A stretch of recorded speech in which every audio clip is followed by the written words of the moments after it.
Hey leaders, it's Jennifer Ferguson, WeCollab lead with Jigsaw Learning, and I invite you to join me for this episode as I speak with Kurtis Hewson as he recaps planning for facilitating meetings and provides 5 key considerations for actually facilitating those meetings, and really talks about the process of those meetings and the idea that facilitation is a practiced and learned skill. Stay tuned. Leading organizations with intentionality and purpose is complex work, and dedicated leaders work tirelessly each and every day to build impactful cultures of collaboration. But effective collaboration is difficult and messy. The good news is you don't have to do it alone. Join the Jigsaw Learning team for leading collaborative response, sharing insights for leaders committed to establishing, refining, and deepening collaborative response in their organization. Welcome back to Leading Collaborative Response. I get the privilege again to speak with Kurtis Hewson, lead learner and co-founder of Jigsaw Learning. So hi, Kurtis. Hi, Jen. How are you doing today? Not too bad. There we go. Not too bad. We are off to a busy startup of the school year. I know that always busy startup. It's that time of year where teachers and parents and students are just getting the wheels going and building routines. And yes, it's Absolutely. a big shift. It absolutely is. And for listeners or people watching the video up on YouTube, we're recording this on September 18th. So we are right in the flurry, but it feels like things are starting to get into regular routines once again, which is fantastic. Yes, it's much easier to get my teenage children out of bed this week. Understandable. So, Kurtis, you are a regular guest on this podcast. I mean, this really is all about collaborative response, which is you and Lorna and what you have grown from the ground up. We had a previous episode where we talked about 5 strategies for planning for team meetings. Do you want to just give that a quick recap?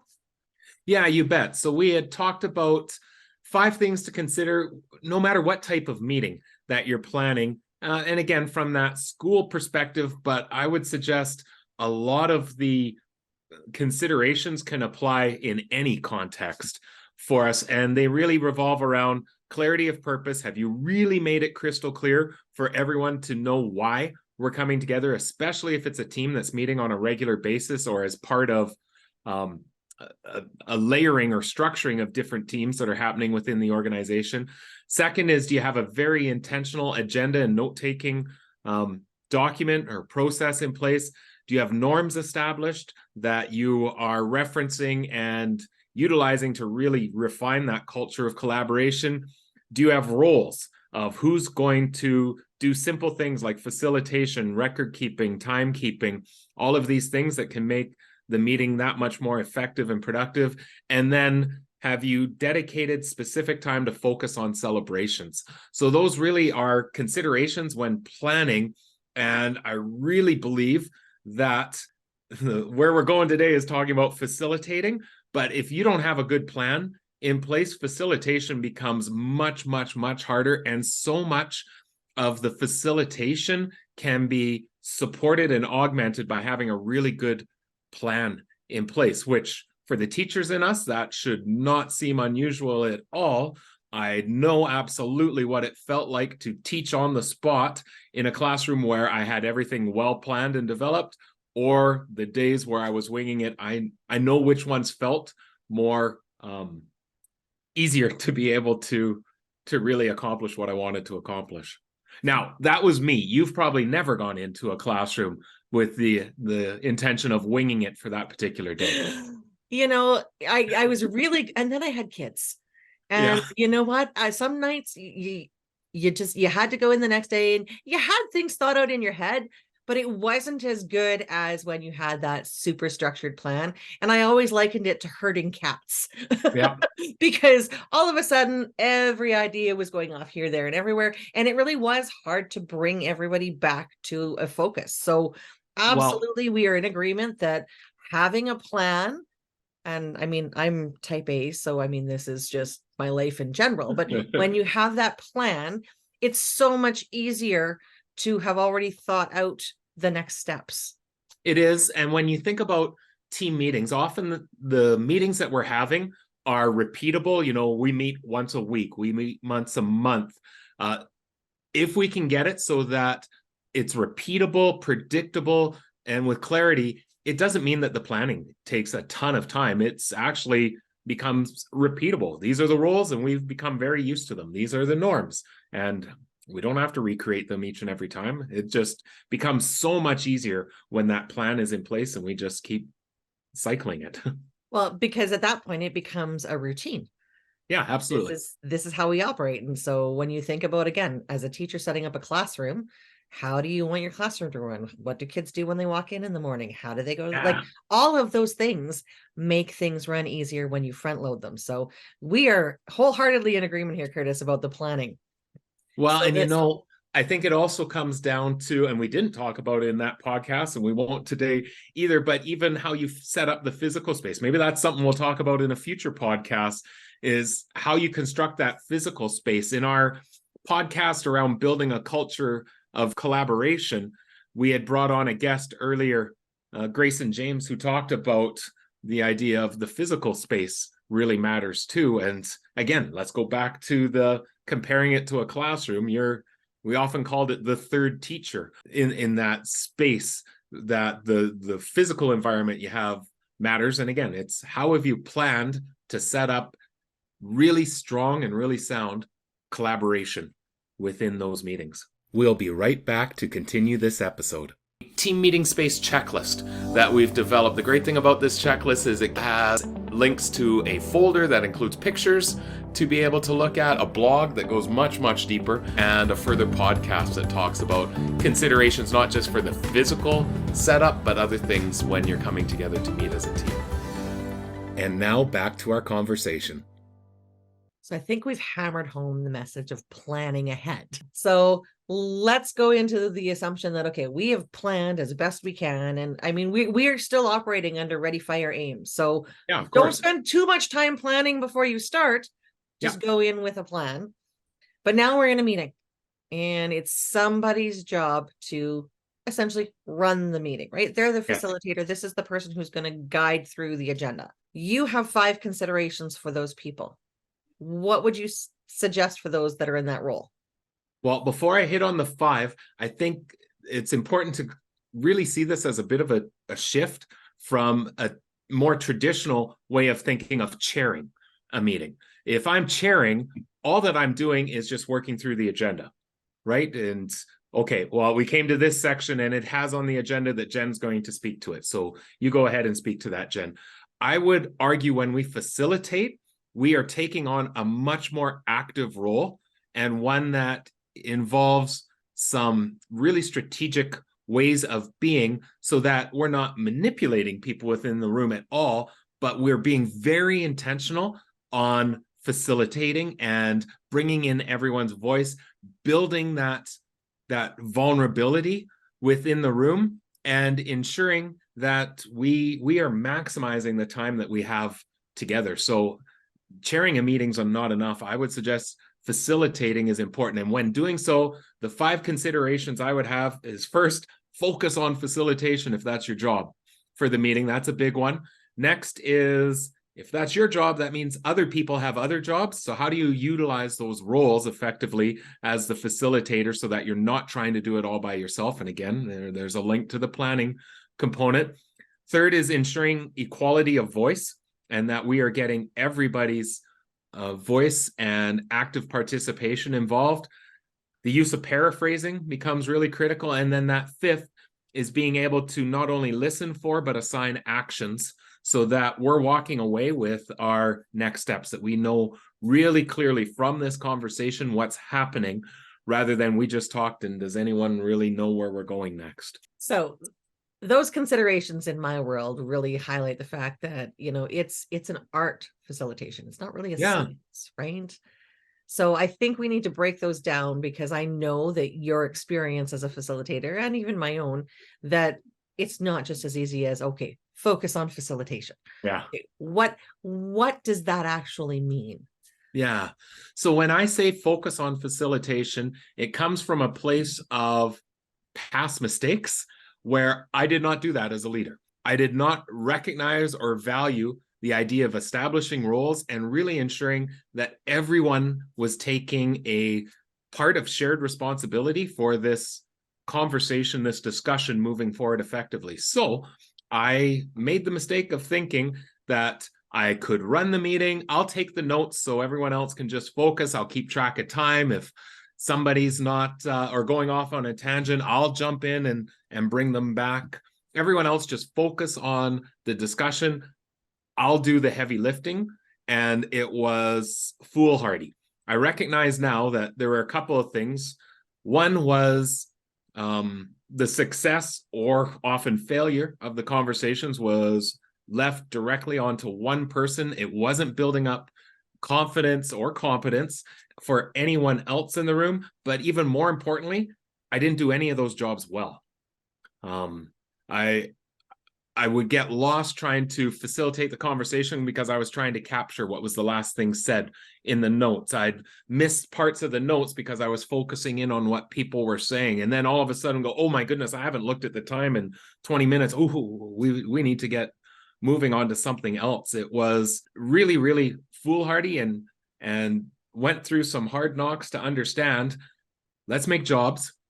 And then if I take on the job of a facilitator, I want to, rely on the people that are doing the others to do their job and trust that they will, which we'll get to next, but then focus on the facilitation. And by that, I mean really listening to what people are saying, asking clarifying questions.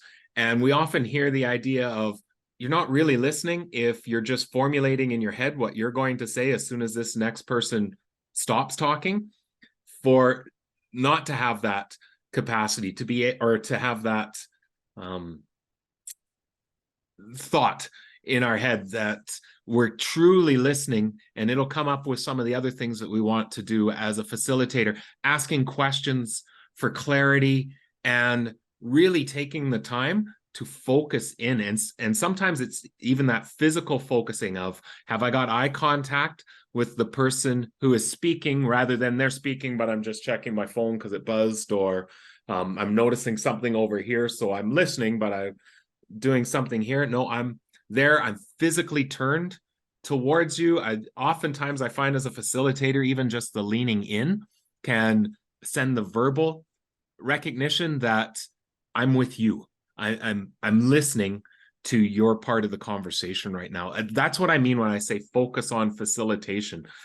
Pay real careful attention to what you're doing in that particular role. The role of the facilitator has enough multitasking in and of itself. Yeah. It really does not need to take on the additional tasks of additional roles. And you spoke, Kurtis, very eloquently, and I just want to highlight, like, it is well-intentioned when leaders don't want to put more on their staff. That was exactly it. Didn't want to. People are really, really busy. And if I could take something off their plate for the next 45 minutes while we're talking, great. But again, it wasn't the most effective way to do it. And I've heard you talk about it. I've heard Marilyn and Colette and Lorna, and then a variety of principals in the various partnerships that we have. They all talk about that part of their journey, right? They really want the best for their staff, but they needed to learn how to be the best facilitator, or for some of them, they gave the facilitation to another person so that they could take on a different role. And I would say, if that's the case, and that is fantastic to be able to distribute that, that we're not saying, okay, Jen, you'll facilitate today and I'll back off completely. I think as good leaders, where Jen's going to facilitate today, but I'm going to jump in to help coach, to help, let's pause for a second and bring back that you're building up leadership and facilitation skills in others as well. Absolutely. It's that side-by-side sort of coaching opportunity that can happen in that respect. It is, absolutely. So we have our facilitator. They're really focused now on their role, but we know that there are other roles that are needed in the meetings. So how, as a facilitator, do you leverage those roles?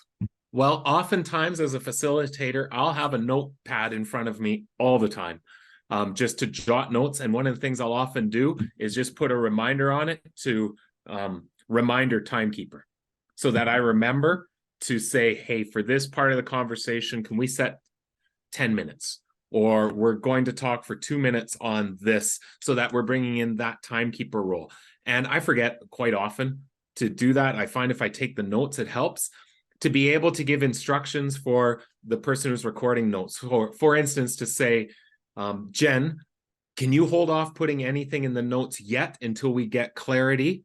Or can we pause for a second? Jen, is there anything else that you need in order for the notes for this? Or is that clear? Or any other roles that we might have. You know, if somebody has said, and I was working with a team last week where they have the disruptor role, and it's their job to be essentially devil's advocate for anything that's happening, to always take the alternate perspective, even if it's not something they believe in, just to push the team.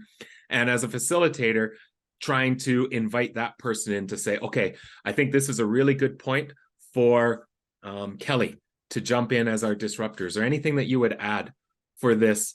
I think being able to utilize the roles and being mindful of that is really, really important. And again, you're right, there is a bit of multitasking within the facilitator role itself, but taking some of those notes are great. And sometimes it's the letting the people at the onset of the meeting to say, okay, timekeeper, I'll try and remind you, but if you're wondering about setting a time, if you could just interrupt, or even just do a visual, some kind of hand signal. Or oftentimes we'll have organizations where they'll set the roles and they'll have little roll cards in front, or table displays, just to lift it up as a reminder. I've often had that. I had it last week with someone who was the timekeeper, and they went like that when we started and went, oh, right.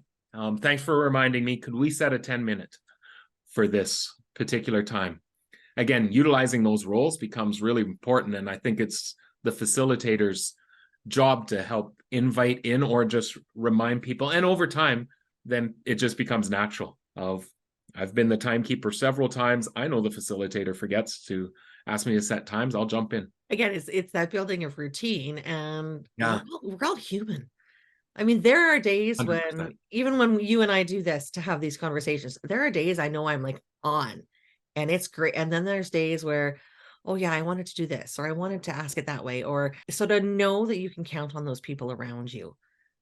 100%. And again, we're talking about considerations for facilitating meetings, but I still have many times where I'll walk out and go, oh, I missed this. I should have caught this. It's, I think we'll probably get to this a little bit later in the podcast, but being easy on yourself and not being too critical is really important. Absolutely. As well. So we've taken on the role of facilitator, we've ensured the distribution of roles, and we're relying on the people around us. How do we make sure as facilitator that I'm not the one that's expected to talk the whole meeting? So getting that equality of voice is important. So for any of the listeners, if you want to search out, and Jen, if we could put it in the show notes or in the YouTube description, a little video from a gentleman by the name of Charles Duhigg, who talks about how Google creates the perfect team. And it's describing a project that they did a number of years ago called Project Aristotle, where they were trying to find out what made highly effective teams. And they started with the premise of it must have to do with composition. We have to get the right mix. And they found out through this study that actually who was in the room mattered much, much less than how the people in the room operated. The way they engaged was the most probable predictor of team success. And within that, they found out, that there had to be psychological safety. So the idea that I can say something and people will be receptive. And again, this is why norms are important. Creation of roles, predictability, routines, they all matter. As a facilitator, modeling effective listening, that's really important for us. But the second thing that they found was critical was equality of voice, that everyone is speaking roughly the same amount. And you and I have both been in meetings. I've been guilty of being the person in the meeting that dominated conversation. And we've had meetings where there's 5 of us in the room, but 3 people took on most of the airtime while another 2 were not. And again, not to be critical, because I've been that person myself. I've been on both sides of it. I've walked away from a meeting not saying what I not getting my thoughts out, and other times where, oh my goodness, I totally took up all the airspace and didn't allow for anyone else to share. So I think as a facilitator, keeping that in mind of how do we bring in voice. So a couple of really specific strategies I've used is I'll often have on, again, that notepad, a list of who's in the room, and just I'll take quick little tally notes to show how many times have we talked, and haven't heard from Jen for a while. So Jen, what do you think? I often find as a facilitator, giving a heads up on that helps to be able to say, all right, Jen, in a few moments, I want to ask your thoughts on this. So if you want to be ready for that. And I think that's just setting up everyone so that no one's on the spot, or to be able to say, all right, and we do this in our own team meetings, let's everyone take 5 minutes to review our last set of notes, make your own questions and comments, and then we'll go around and everyone will get a chance to interject. Jen, what was something that you have a question about from our last, rather than just opening up and say, all right, anyone have questions from our last meeting? And the people who are naturally just able to quickly respond or maybe pre-prepped are there, and then we miss voices. I often find too that as soon as we can in the meeting to get everyone's voice started is important. So we often will start meetings with, okay, just a quick opener. What's one thing that you learned this week, or one thing that stood out from the weekend? We'll just go around, and it's just almost revving the engines to get everyone's voice right from the start to be involved. But then I think this is why the planning becomes so valuable, because if I can even make a role, for instance, if we find that in this particular meeting, it's quite natural that some people are taking up the majority of the voice and others aren't, I might create a role to say that this person is the turn taker and they're going to keep interjecting when we haven't heard from somebody, or creating a predictable routine of this time. Everyone has 5 bingo chips in front of them for this meeting.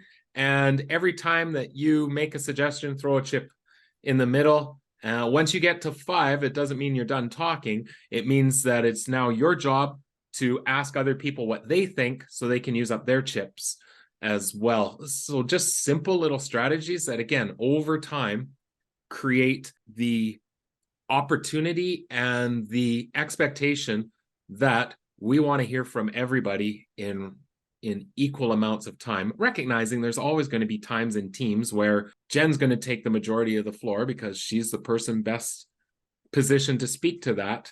But then before we jump to something else, I want to turn over and say, so Philip, do you have any questions from this? I haven't heard from you for a little while.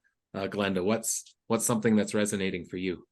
So I think as a facilitator, making sure that everyone is involved. And again, your norms can help support that. I see virtually every team have some variation of a norm that says equal voice, opportunity for all, will solicit the opinions of each other. If that's a norm, saying we're going to practice that today. So Jen, it's your job to keep track of how many times each person speaks. And at the end, let's just do a quick little reflection. Well, I'm glad you tied that on at the end, because I was just about to jump in and say, right, the connection between the strategies you're talking about, the tallies, the bingo chips, etc., becomes a part of the process when you go back and review the norms. Because like you said, most people will agree that everybody at the table should have an opportunity to speak and share and ask questions and be involved. We come to these places in collaboration wanting from others because we don't have all the answers ourselves. Yeah. Well, and I think too, and we talked about this in the last podcast, when you set norms, I mean, we come and assume that everyone wants to hear from each other in the meeting, but unless we articulate it clearly, sometimes that can get lost. And when it's articulated clearly, then as a facilitator, it's super easy for me to say, all right, today, let's focus in on this norm of everyone's voice matters. So how should we ensure everyone's voice gets brought in today? Absolutely. And so just like what you've done, right? You've taken a norm and you've paraphrased it into a question to get the involvement of others. We know how important paraphrasing is in that demonstration of active listening and being engaged. So do you want to talk about paraphrasing from the facilitator perspective? Yeah, and I think this really goes, Jen, with an earlier consideration, which is focus on facilitation. It's really hard to be paraphrasing if I haven't really been listening to what a person is saying. But the idea of being able to say, so Jen, what I think we heard was X. Have we got that right? Or to be able to turn and say, so Tim, if you could summarize what we think we heard from Jen, what would you say is there? And then Jen, have we got that right?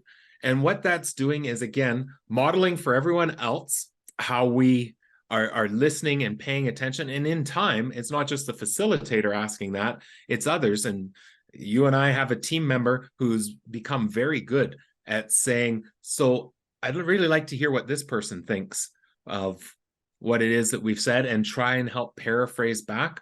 But I think as a facilitator, that paraphrasing, just make sure that, did I hear what I think I heard, and getting that confirmation back is important. And it really helps those in the meeting feel listened to as well, and confirmed, and the opportunity to say, no, I must not have been clear in my communication, because that's not really what I was trying to say.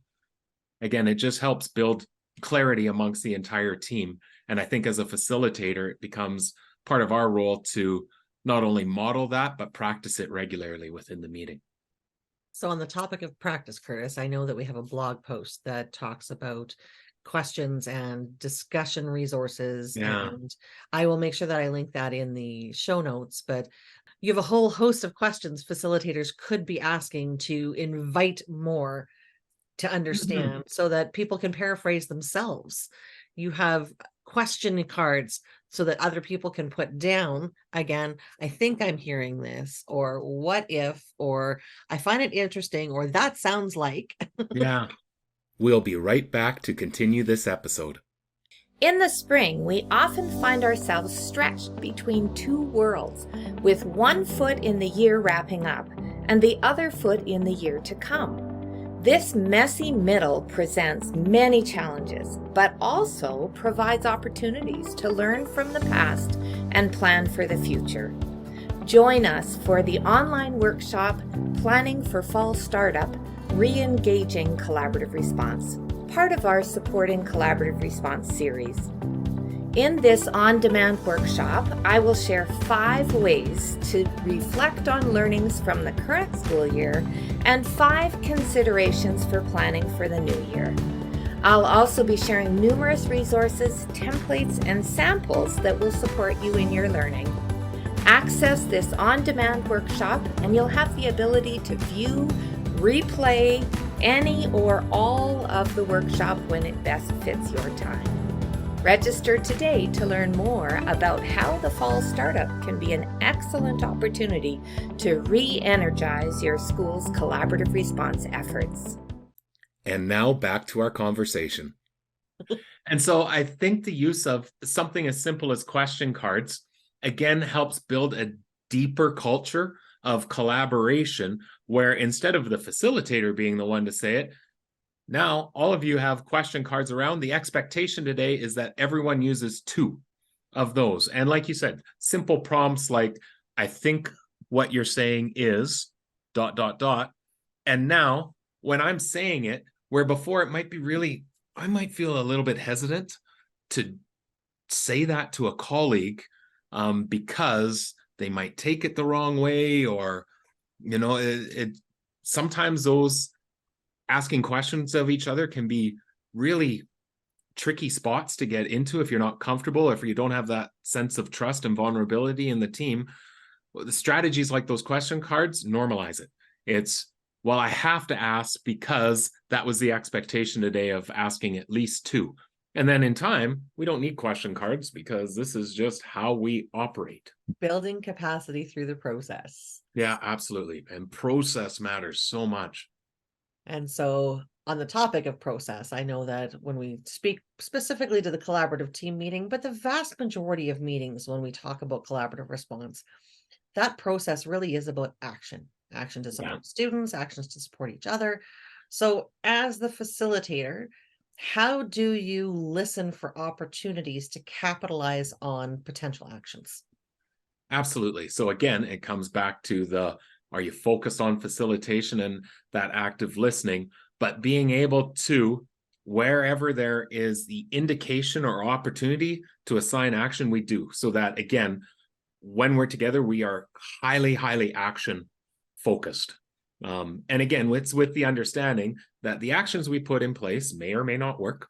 That's not the purpose. It's that we have it clearly identified who's going to do what as a result of the conversation.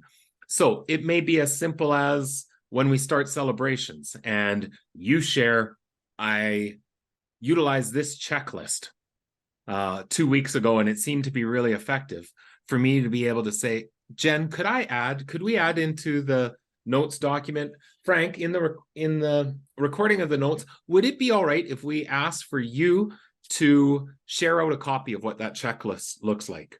And when you say, yeah, no problem, then we'll ask, okay, Frank, can you get that down? And Jen, I know you've got a busy week by Friday. Would that be fair? So again, we're putting deadlines. It's getting recorded into notes. Then Jen can walk away with here's 3 things I have to do as a result of the meeting. And I know that within our own meetings, internally within Jigsaw Learning, when we can walk away with 5 people in a conversation, each one has 2 to 5 next steps. You multiply that out, there's a lot of next steps that are happening collectively from the team. So to be able to ask, and I always like being highly respectful to say, Jen, would it be okay if we put that down as an action for you? What date would work for that? Or maybe it's in alignment with this, or it sounds like we have an action here. Is there anyone willing to take that on for us, or anyone else? So there might be actions that are open-ended in regards to who do we assign to be able to take that on. And this is within our WeCollab software becomes really valuable, because then at the end of the meeting, I can get that reminder that says, here's our notes and here's 4 things that you said you would do, and becomes really clear of what do I take away from this conversation? How do we share that responsibility of next steps so that every conversation is moving us somewhere? Yeah, I think about the collaborative team meeting process, and like you said, in WeCollab, and even just like you said, the highly respectful pieces, right? So we go through a process of brainstorming, right? Here's our key issue. What are some ways that we can address the key issue? Setting the students aside for the moment. Yeah, And just brainstorming as much as we can, but then coming back to each teacher who had a student that had been listed and say, okay, when you think about Johnny over here, what is one thing from the list that you might be able to do? And they You can bet. pick, right? It's a respectful process, and it really highlights the professionalism of everyone Yeah, around the table, right? I'm not telling you you have to. That's not my role as a facilitator. no, I'm just asking you to identify what you're willing to take on, and in the time frame you think you can get that done. absolutely. And I think that becomes critically important. And Jen, you're bang on with the idea of the role of the facilitator is just bringing that out from everyone, and then being able to come back and ask, so will you need any help with that particular next step? Or is there any clarity that you need further to be able to accomplish that?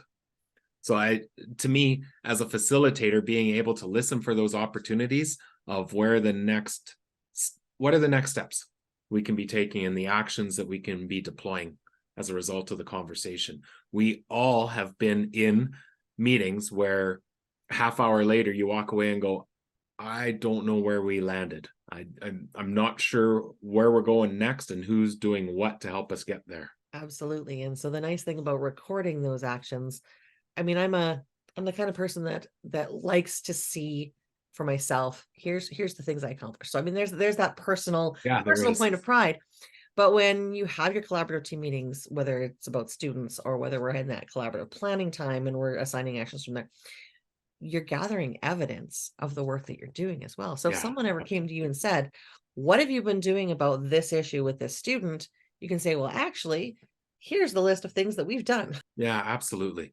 So again, I think these considerations that I've shared A lot of it has come through missteps and mistakes made trying to facilitate meetings in the past, and learning that's happened through lived experience, through observation, and through getting feedback as well from others, that I think is really, really valuable.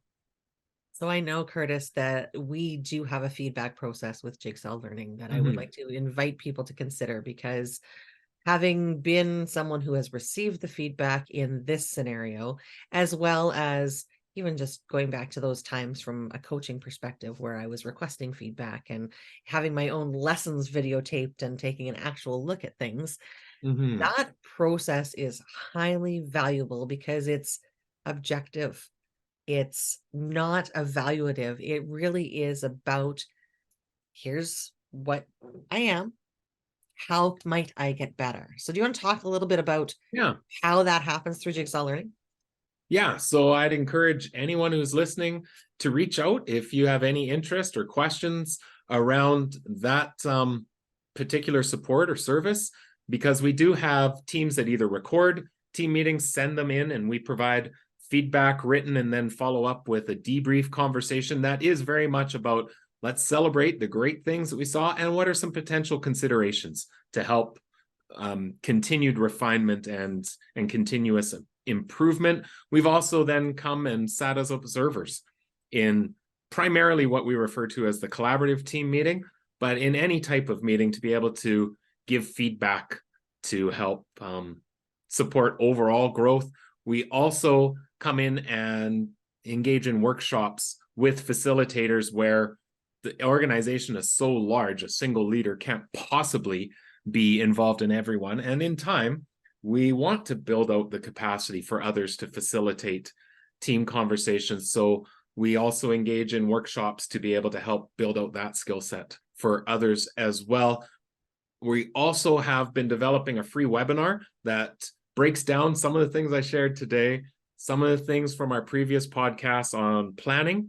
And so I'd encourage our listeners and viewers to make sure they sign up for the JL Insider, because when that on-demand free webinar is available, it may be something highly valuable for you or any of your team members to take a look at. So signing up to be a JL Insider is in every one of our show notes.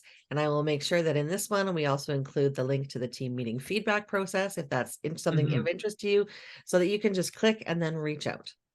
Yeah, and the resource that you'll be sharing around the team meeting feedback is specifically focused on something we refer to as the collaborative team meeting, but it really can be applied to any situations. I've had a couple principals that have asked, can you come watch a staff meeting? I'd love some feedback because it feels like we run in circles a lot. The hamster wheel of the staff meetings. Yeah, absolutely.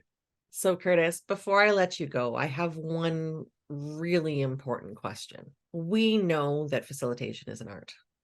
There is a bit of a science to it, but it's an art. And the science a lot of time comes in the planning phase, right? Yeah. But how do you respond to someone who just says, I'm not a natural facilitator, I can't do that? Yeah, and I think that really aligns with Carol Dweck's idea of mindsets.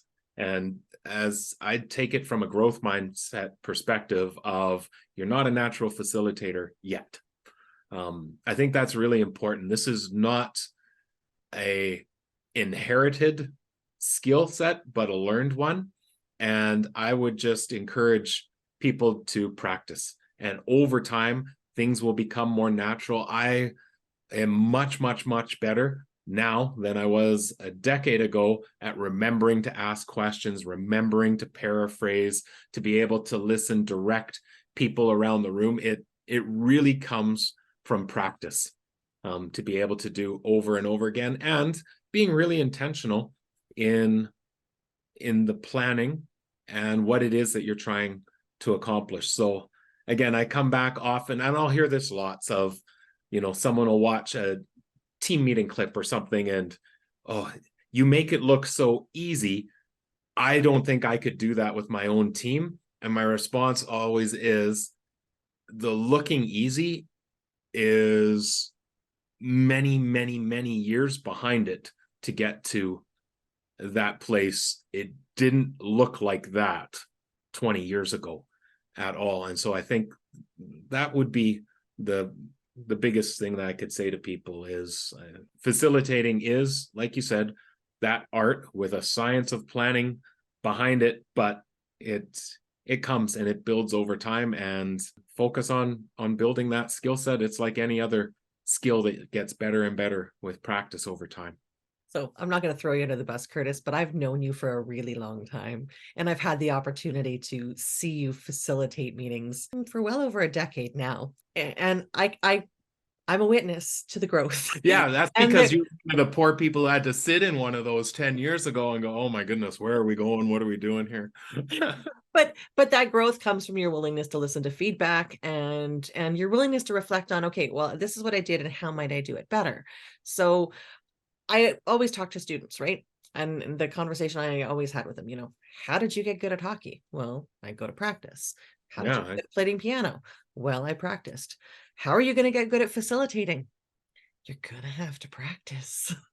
Yeah, absolutely. And with that idea, and I still try and practice it every time, of when I'm prepping for the next meeting or get into it, what's one thing I could do just a little bit better than the last time? I believe that's not just a mindset to take into facilitating team meetings, but one for life, of how am I getting just incrementally better at whatever it is that I'm engaging in. Well, Kurtis, I think that notion of incremental sustainable improvement is a really good one to end on. So thank you so much for your time today. And again, to our listeners, to our audience, by all means, check out the show notes for links to the various resources that Kurtis has shared, and reach out. That is really what we're here for, because we want to support you in doing in your context the best you can for your students, your staff, your people. Always a pleasure, Jen. Thanks so much. Take care. Kurtis's humility in his own growth always warms my heart, because he is a person who truly believes that we continue to evolve and get better. And so one of the first key learnings I want to point out is that facilitation is a learned skill. It will take practice. Some people, yes, they are more naturally inclined to facilitate and ask those questions. But I hope that Kurtis has given some key considerations so that there are things that you can consider as you try to incrementally improve yourself as a facilitator, knowing that it is going to take practice. We can't all walk into a meeting being a master facilitator. The second piece of this, though, is that facilitation is not the same as chairing a meeting. And so that role becomes really important, because it's not just about hitting those bullet points where a chair of a meeting might be inclined to shut down conversation or move on to the next topic. Yes, there's timepieces in collaborative team meetings when we specifically talk about those.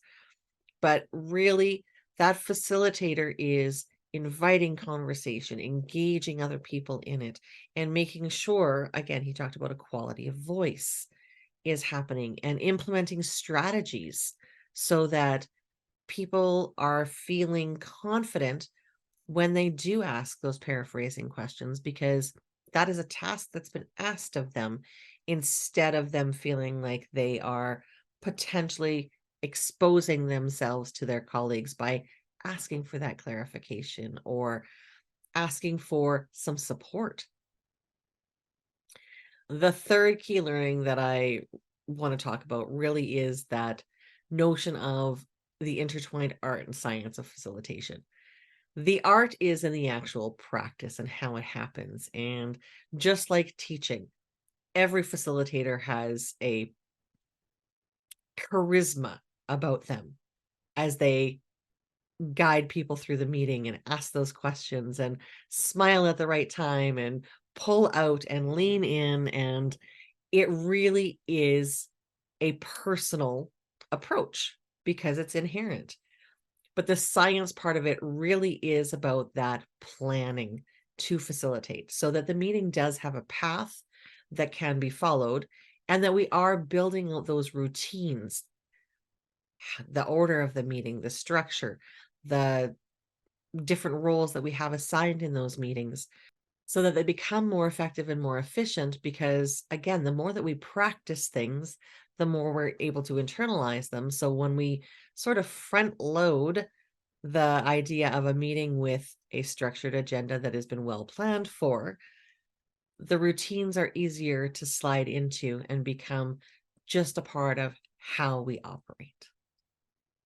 So again, facilitation will take practice. It's an art and a science, and it can be planned for.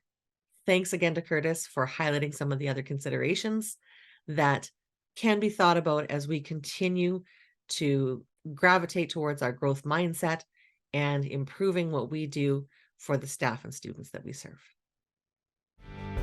For more on collaborative response, visit jigsawlearning.ca or join the JL Insider to receive access to newly added resources and content.